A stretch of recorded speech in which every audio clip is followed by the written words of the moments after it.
Hi everybody. Today I would like to go through self-esteem and ADHD, just to have a little look at kind of what self-esteem is and how it affects kind of us as humans, whether we have ADHD or not. But for those of us that have got ADHD, self-esteem is really something on a tightrope that can swing massively for what seems like absolutely no reason. I always had this thing around self-esteem and self-confidence, and kind of what was the difference, and why does one work and differently to the other one. And obviously, self esteem is that how we think and feel about ourselves. And naturally, today, with things like social media and things like that, we can often put ourselves down. It's quite often shaped by our environment, the events that we experience, and quite often the way that we're treated by family and friends and teachers and things like that. So, for lots of us with ADHD, especially as adults, our upbringing and our experiences can often be um, quite negative in lots of ways. With things like school, quite often kind of not handing homework in, not turning up, being late for things, always getting things wrong, calling out when you shouldn't do, not sitting, not looking like you're listening. And same when you're at home, your bedroom's always a state. Why can't you organise everything? Why have you left stuff everywhere? Other people can do it. Why can't you? And those kind of experiences, and they happen repeatedly as we kind of grow up because it's all part of that learning curve of learning how to behave and how to conduct yourself. For me, self esteem is by the time I kind of got to a teenager, there was a lot of he's capable but he's lazy.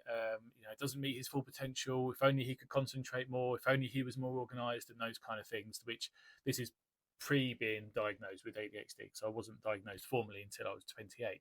All of those experiences kind of compact into having a bit of a low self esteem because you're even when you try as hard as you possibly can and you put things in place, you still often get it wrong. Your thought process becomes a bit like, well, kind of, what's the point? Even when I try, I don't do it right. Or even when I try, I still get it wrong. Or even when I try, someone's still telling me that it's not right. And it can absolutely link to our behavior, how we feel about ourselves, how we feel about others, the kind of relationships and things that we have with friends, with partners, with family, with the jobs that we go for, with the jobs we try and take on, with education. It can have a massive effect because your self-esteem is how you think and feel about yourself. This leads to your behavior, how you behave towards others, and is also a product of your environment, how others behave towards you. So that becomes almost like the CBT kind of cycle of feelings and behaviors. If you have good self-esteem, you're more likely to be able to roll with the punches, take things on, take on constructive criticism. Get that out right. Take charge of our own lives, learn from mistakes without any major problems. And actually, when my self-esteem is good and I'm on a good run, there's not really much that would bother me or phase me. However, quite quickly, if I do enter a path of low self-esteem, so if I do kind of, I don't know, might be just a thought that I have that I can run away with around not being very good at my job, or not being the best husband, or not being a great dad, or not earning enough money, or not whatever it is. Um, Suddenly you can feel unworthy, you can feel incompetent, and then you kind of don't want to take the risks. A lot of that was one of the reasons why I didn't start this channel until more recently was a low self-esteem, and that it's not going to be that good. Who's going to be bothered? There's so many people doing it. Blah blah blah. Another thing when it comes to kind of to our kids and to our partners as well is that we can often build self-esteem or we can kind of bring it down. So before I go on to that and those kind of things to keep an eye on, there were signs of good self-esteem. So things like that kind of upright, confident posture, could be good eye contact, depending on whether you're happy with eye contact. Some people are, some people aren't. Kind of usually relaxed, energetic, feeling healthy, take pride in their appearance, make effort, will kind of praise themselves, praise others, notice good things, try new things, happy to make mistakes and learn from them, have trust, more resilient, have a bit more kind of focus, happy to stick up for themselves. All of those things are signs of quite good self-esteem. When you have low self-esteem, you might kind of be a bit more hunched over. You might have poor posture. This is where I have to correct my posture. Might not show much emotion. Might be a bit kind of shut down. It's hard to guess how people are feeling. They might be shy. They might kind of fade into the background, shut themselves down, not talk to their friends as much as they used to or their family. Might complain of physical symptoms, so there could be some sort of tummy aches and anxiety and things in there. Have a negative view on life, like how was work? Yeah, it was all right. This happened and that happened. You can almost pull out the negatives from a lot of the situations. Might feel unloved or unlovable. That is a huge one for people with low self-esteem, myself included. In that, why would somebody love me? Why would somebody find me attractive or want to be with me because I'm kind of useless? I'm not, but when you're in that low self-esteem, that's kind of how you feel. It can have a bit of a blame culture, like, oh, this always happens. They always do this, or they always do that. You might be afraid to take risks. Have this perfectionist attitude where everyone else has got something better than you, so you are not fulfilling your kind of where you should be. Struggles to bounce back, mistrusts others, can't concentrate, can't get anything done, might become a bit kind of aggressive or withdrawn. Poor self-care, so kind of, oh, I'll have a shower tomorrow, I'll have a shower the next day, oh, I'll do it in a bit, wears the same clothes, wears comfort stuff. So there's a lot of signs there that you can kind of see the difference between that good and bad self-esteem. And like lots of things, it can kind of go up and down, depending on, you might get a pay rise, you might get a new job, you might find a new relationship, you might try a new sport, might go and have some cool things planned and going to see friends and everything's all good. Equally, you might then kind of, I don't know, lose your job or not enjoy what you're doing, or you don't hear from your friends as much, and then you think, I should text them, but then they haven't texted me, and now I don't want to text them because I don't want to be a pain, and then you can kind of start second guessing yourself. So these are things to keep an eye out for, both within your kind of yourself, your partners, your children, your loved ones, your friends, and just kind of pick up on those signs. The good thing with self-esteem is that we can actually influence it, and we can help ourselves and each other. So things that we can do to kind of tear down self-esteem within ourselves, within our children, is always in the way that we say things, the way that we do things. So kind of finding fault, that's never good enough. Why isn't this tidy? Why aren't you doing that? Not noticing when things are good, or not noticing when a child or somebody's made an effort. So you might have a child who's spent loads of time in their room trying to make it look really neat, and you go in and go, why is that thing still on the side? So all of the good stuff that they've done and that they've tried goes unnoticed because you've pointed out the thing that they haven't done. And for them, they're like, oh, I put all this effort in and I still haven't got it right. That can be kind of harmful. Having unrealistic expectations, or comparing them to others. Well, so and so can do this, or so and so earns that much money, or so and so is able to do this. That doesn't help. We're all unique. We're all ourselves, and actually, we should own that and be happy with that. Taking over because it's quicker. I'm absolutely guilty of that. Of being, I'll just do it because by the time I explain it and then I watch you do it, and it's going to take ages, and I haven't got the time or the patience. So actually, that is something that I need to work on not doing, and it's something that I've probably been not great at for quite some time. Impatience, listening half-heartedly, that kind of what, all right, okay, because you can see it in people's behaviour and in their faces if they're kind of half on their phone and half listening, that actually I'm not important enough to listen to or to make that effort for. Nagging and criticising, obviously trying to fix things. Sometimes when we struggle with our own self-esteem, we will then obviously struggle to build others up because we're not feeling great within ourselves. Try not to be a fault finder. Try not to point out the mistakes. Try not to bring things down when there's no need. On the good side, we can absolutely build self-esteem in our partners, in our family, in our children, in ourselves by giving good praise for being or doing. That was a good thing that you did. Well done for doing your room. Well done for being a good person, or being nice, or being friendly, or whatever it is. Find something they're good at and celebrate it. So, whether it's gaming, whether it's art, whether it's singing, drawing, cooking, whatever it is, find something they're good at and celebrate that. Everyone needs that. That's not just a kids thing. That's just a life thing. Rewarding effort as well as achievement. This is huge. This is one I preach about when I'm teaching as well. Is yes, we're all going to have those learners and those children and those friends that are always going to achieve no matter what they do, and they're going to be great at it. That's brilliant. And those that maybe don't achieve as well probably put in a considerable amount more effort. So reward that effort, reward that trying, because that builds your self-esteem and that shows that it's worth carrying on with. Having appropriate expectations. So having a think about, what are your expectations of your kids, of your partner, of your husband, your wife, of your friends, and are they realistic? If you're expecting a friend to message you every single day to make sure you're okay, is that realistic? Is that the kind of friendship you've always had, or is that something that you would like but is not the way that things go? And maybe just because you would behave a certain way towards somebody doesn't mean that they would behave that way towards you.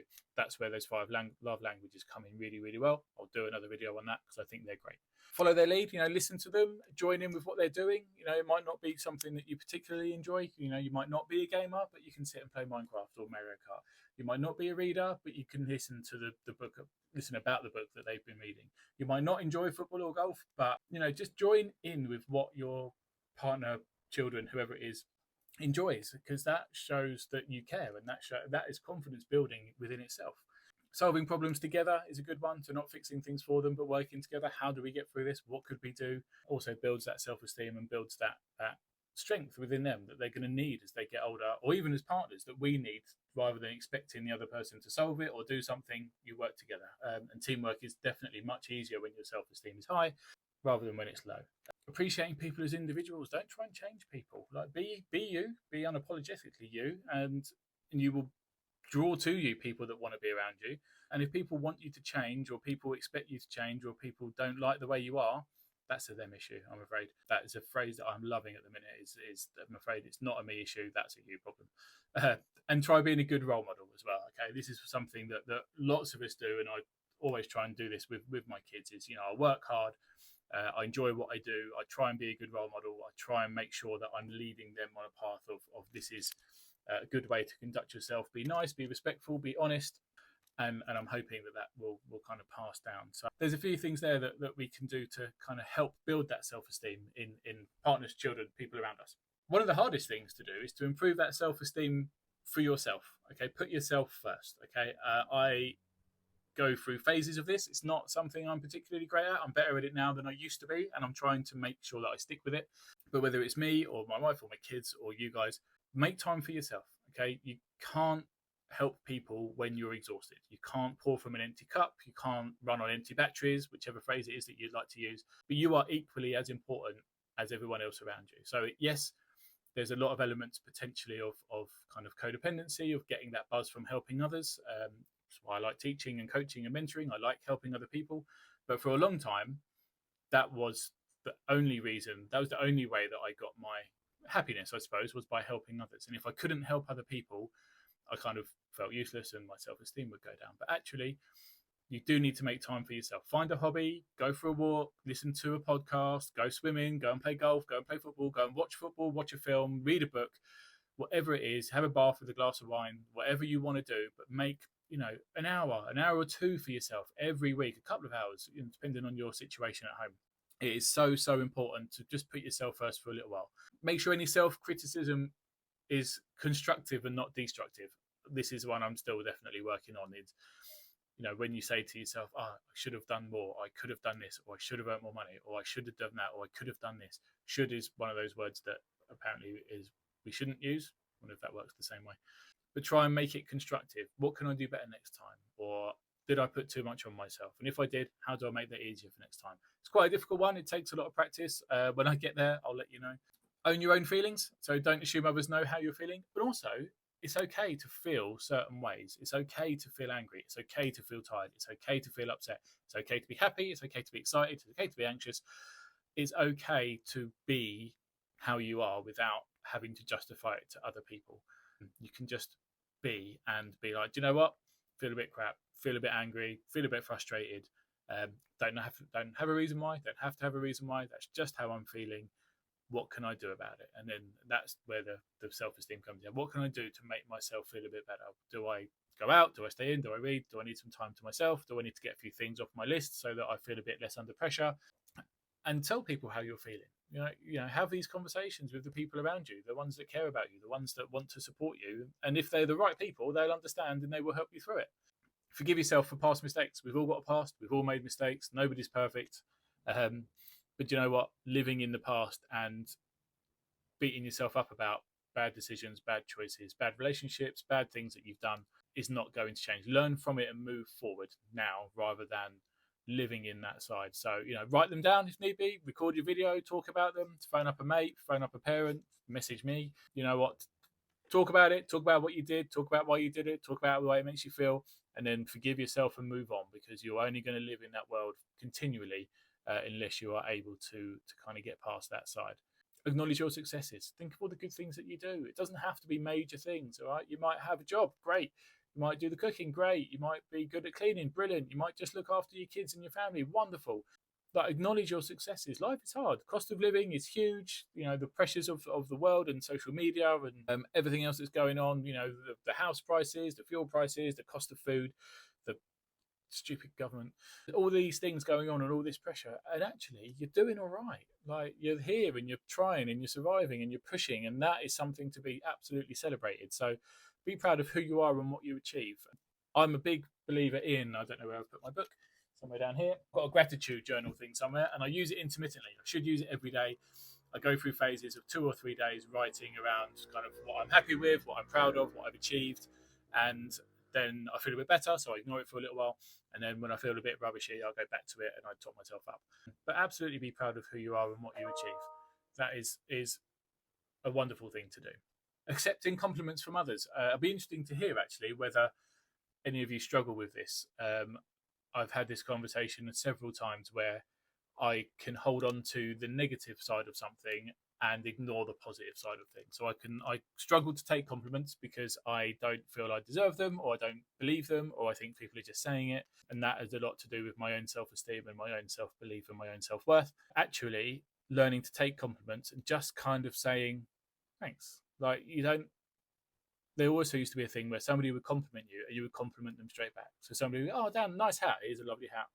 I know that. And you go, oh, okay, thank you. I like your jumper, by the way. So you almost deflect the compliment back. So you said something nice to me, so I've got to say something nice back to you. Learning not to do that and just kind of going, cool, thanks. And sitting with it uncomfortably for a little while, for a few seconds. Eventually you will learn to just take those compliments in. And if need be, make a note of them. Make a note of the things, like if you really struggle with that self-esteem and feeling like nobody compliments you or that you're not enough, anytime somebody compliments you, just write it down and make a note of it and look back over it, because there are lots of people that say lots of nice things and we just don't hear it because we're too wrapped up in what we haven't done or what we should have done or what we did wrong or what more we could do, rather than actually going, do you know what, I'm pretty good, and that's enough. And then the most important one, learn the important skill of being your own friend. All right? If you don't like you, why would you expect anyone else to? Okay, so everyone that I know that watches these videos, that watches these channels, lots of friends of mine from Facebook and Instagram and TikTok and things like that, and people that I know personally, they're all brilliant. So there's nobody that I know that shouldn't like themselves, if that makes any sense at all. So be kind to yourself. It takes time. Sometimes you might need help, professional help, counselling or something like that. I kind of understand that as well, but you've got to be your own friend. You've got to like yourself and take a look in the mirror and think, actually, I'm all right. But self-esteem for me is an absolute huge one in regards to things like from when I was growing up, what jobs I would go for. I can't go for that job. I can't earn this amount of money. I'm not good enough for that. My friends are more successful than I am. All those kind of bits and pieces. And a lot of that comes from a place of self-doubt, of lack of self-esteem, lack of self-confidence, which probably comes from way, way, way back, way before I was even diagnosed with ADHD and all those life experiences that they just kind of mold who we are. But it's also never too late to change. Okay, so I am the wrong side of 40, and now is time to actually build on those things and potentially reach my potential. If I haven't done it yet, there's no reason that we can't do it now. So if anybody wants to talk more about self-esteem or share their experiences, please do. I've had some lovely messages and some lovely chats on TikTok and Instagram and things like that. I'm absolutely happy to talk about this stuff all day long. But yeah, self-esteem, build it up, don't break it down. Have a good day.